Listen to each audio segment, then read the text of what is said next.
Bonjour, je suis Hassan Rachik.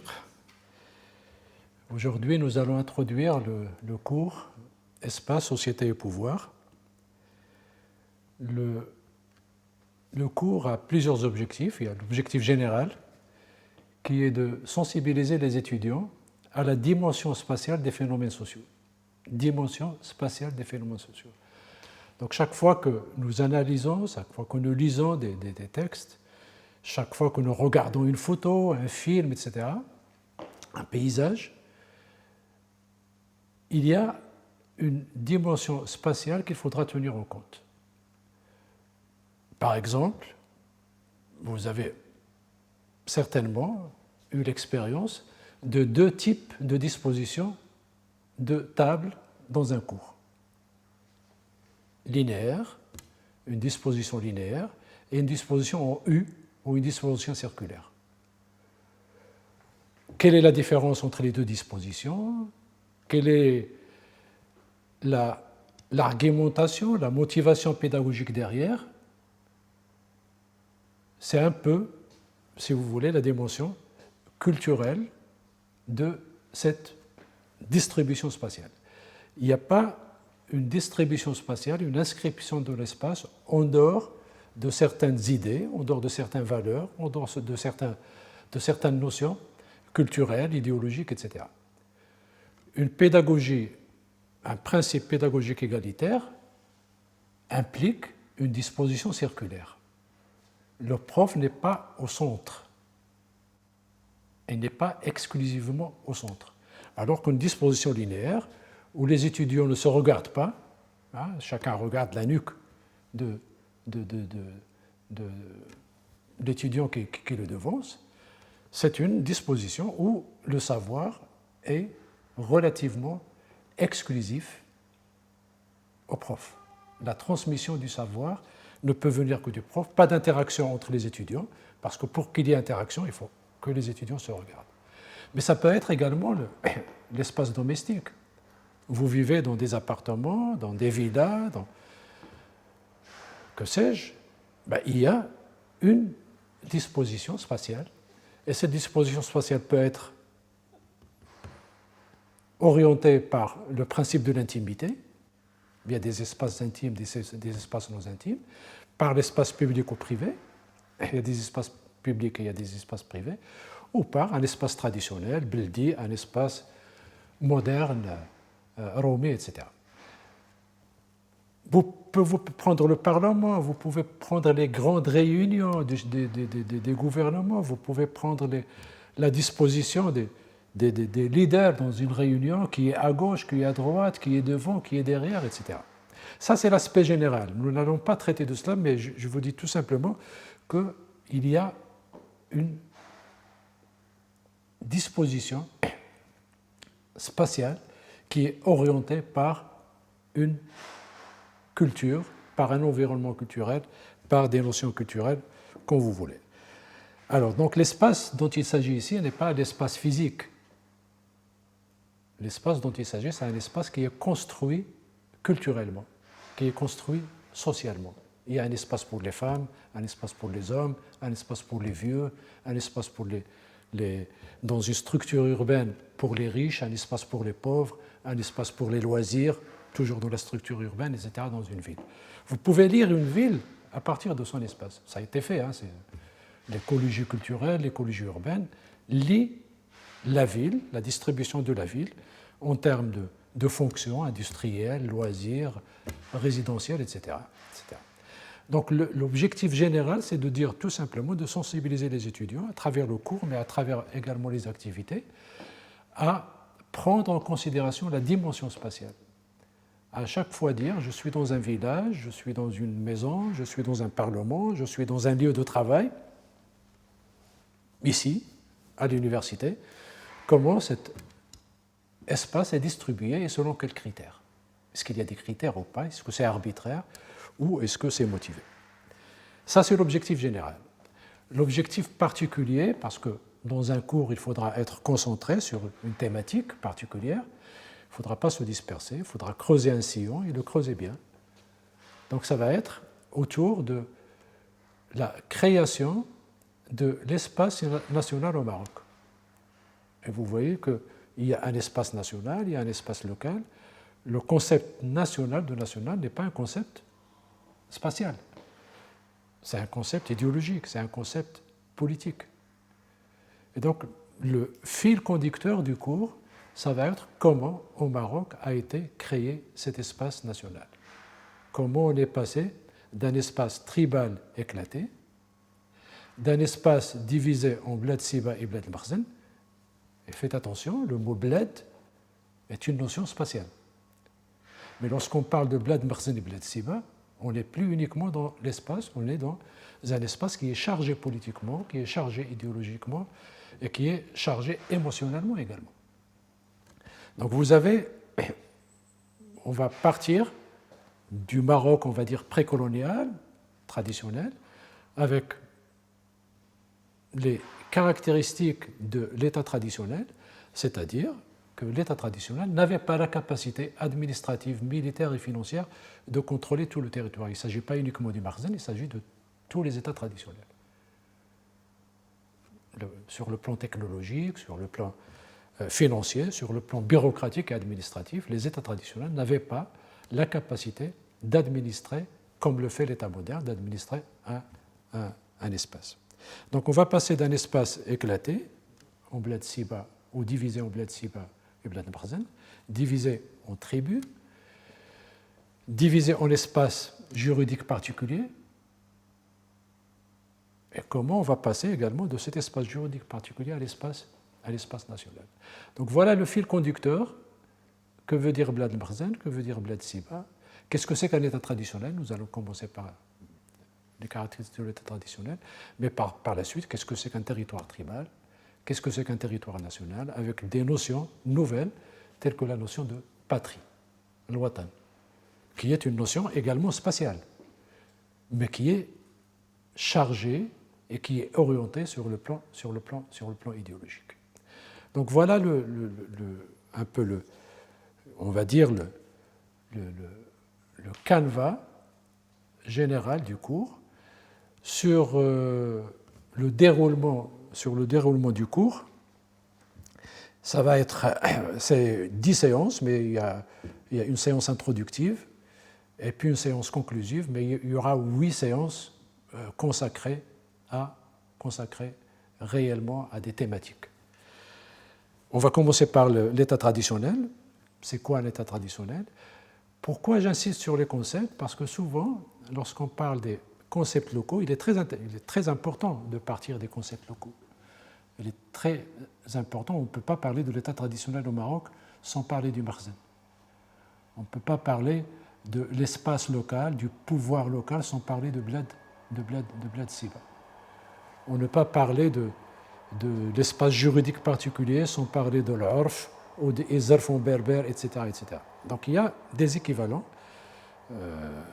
Je suis anthropologue et je considère que l'une des entrées principales pour l'étude d'un phénomène social ou culturel, ce sont les mots utilisés par les acteurs eux-mêmes. Parce que c'est leur mot. Les gens, le pouvoir, le Makhzen n'utilisent pas état traditionnel, n'utilisent pas pouvoir, ils utilisent d'autres mots qui sont beaucoup plus proches de son expérience. Donc, mais, en revanche, on ne va pas se cloîtrer dans un jargon, on ne va pas s'empêtrer dans un jargon local et parler du Makhzen, de bled Siba, sans interroger quelques concepts qui sont abstraits et qui nous permettent la comparaison avec d'autres pays, avec d'autres temps historiques. L'exemple, je vais prendre uniquement un ou deux exemples, l'exemple de l'état traditionnel. Qu'est-ce que c'est qu'un état traditionnel? Et puis on va comparer les caractéristiques de l'état traditionnel avec celles du Makhzen. Par la suite, il y aura une séance consacrée au bled Makhzen, c'est la troisième séance consacrée au bled Makhzen, avec les grands piliers de ce qu'est un Makhzen, c'est-à-dire l'armée et la bureaucratie.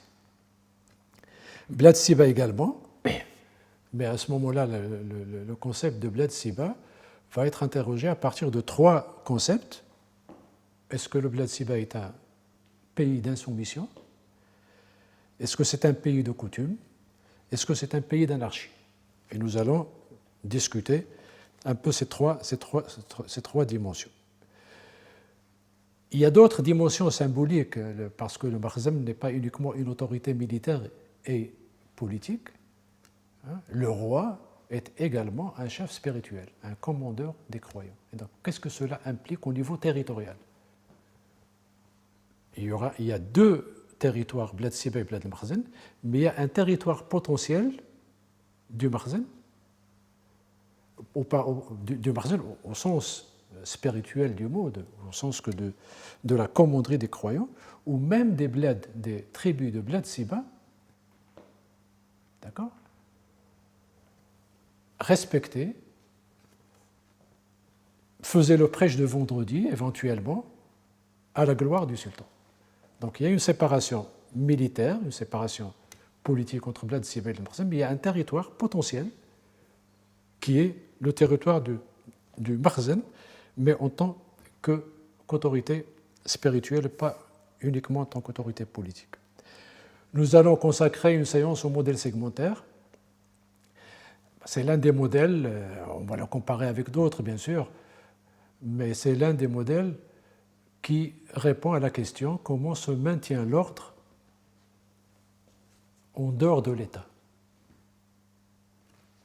C'est intéressant, il y a des critiques qui ont été adressées à ce modèle, mais il n'en demeure pas moins que la question est importante. Comment, dans Bled Siba, comment dans une région où il n'y a pas le pouvoir central, il n'y a pas le Makhzen, comment s'en maintient l'ordre? Et donc nous allons voir un peu quelles sont les réponses du modèle segmentaire. La séance 6 sera consacrée au territoire tribal. Quelles sont les caractéristiques du territoire tribal en termes politiques, les différents types de territoires, le territoire de la grande confédération tribale, le territoire de la petite tribu, le territoire du village, et qu'est-ce que cela implique en termes spatial et en termes de pouvoir et en termes politiques. Le territoire national, c'est le début du XXe siècle, les années 20, 1920, 1930, de façon beaucoup plus explicite, le territoire national. Mais avant cela, nous allons comparer le territoire précolonial et le territoire national à travers deux concepts également spatiaux, le concept de confins et le concept de frontières. On parle de confins algéro-marocains, par exemple, lorsque la frontière est floue, lorsque la frontière n'est pas précise, lorsque les limites ne sont pas précises. On parle de confins. Et entre les États traditionnels, il n'y avait pas des frontières au sens moderne du terme. Les limites étaient floues, ils étaient dynamiques, ils étaient changeantes selon les rapports de force entre les États. Et avec la colonisation française, nous allons un peu mettre en exergue, analyser le traité de Marnia de 1840. Alors, à ce moment-là, nous allons un peu discuter du contenu politique du territoire précolonial comparé avec le contenu politique du territoire national.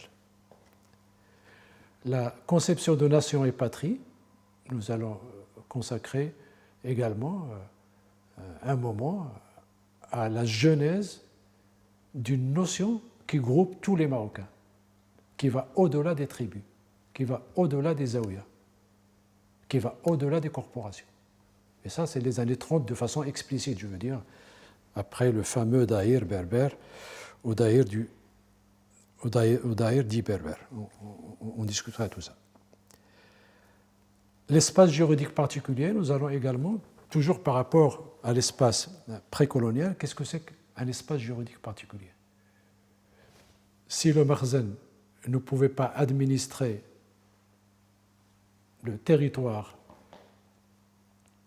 on va dire marocain pour aller très, très rapidement, s'il ne peut pas l'administrer, donc comment les tribus s'organisent entre elles, mais également à l'intérieur des tribus. Donc nous allons un peu décrire quelques pactes intertribaux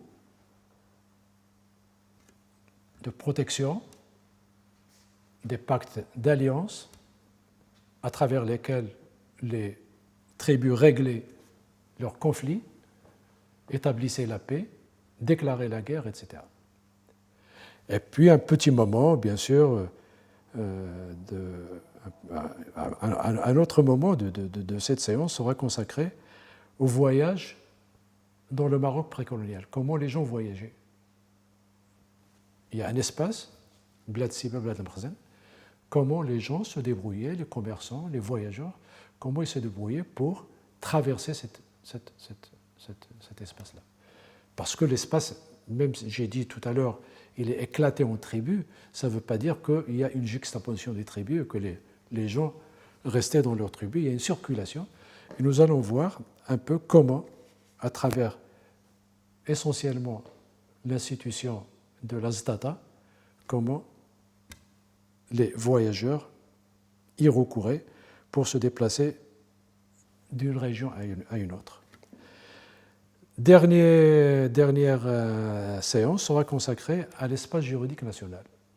Comment, après l'indépendance, et même avant, parce que la genèse de cet espace national l'était sous le protectorat, mais ça va être accentué avec l'indépendance, c'est-à-dire la création, au lieu d'avoir deux juridictions comme sous le protectorat, des tribunaux pour la coutume, des tribunaux coutumiers, des tribunaux shara', des tribunaux de commerce pour les Français. Donc, au lieu d'avoir cette mosaïque de tribunaux avec des registres normatifs différents, l'État indépendant, à partir de 1956-57, donc va instaurer une uniformisation juridique. Donc pour la première fois dans l'histoire du pays, on aura un espace juridique national. C'est-à-dire que le juge au sud, au nord, dans le Maroc oriental et dans d'autres espaces aux régions au Maroc, va appliquer en principe le même droit et la même loi. Voilà un peu pour le déroulement des vidéos. Vous allez regarder des vidéos avant chaque séance. Vous allez être invité à regarder la vidéo consacrée à la séance.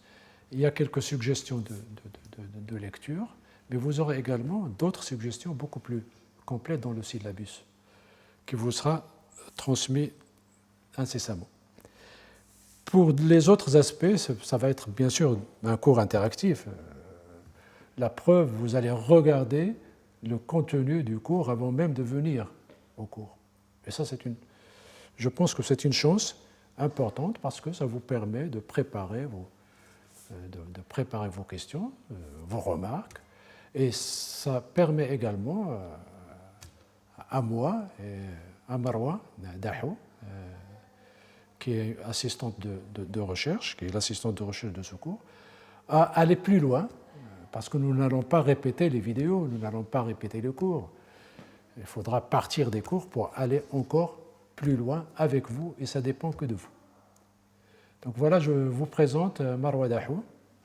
Chères étudiantes, chers étudiants, je suis Marwa Dahou, teacher assistant avec le professeur Hassan Rachek.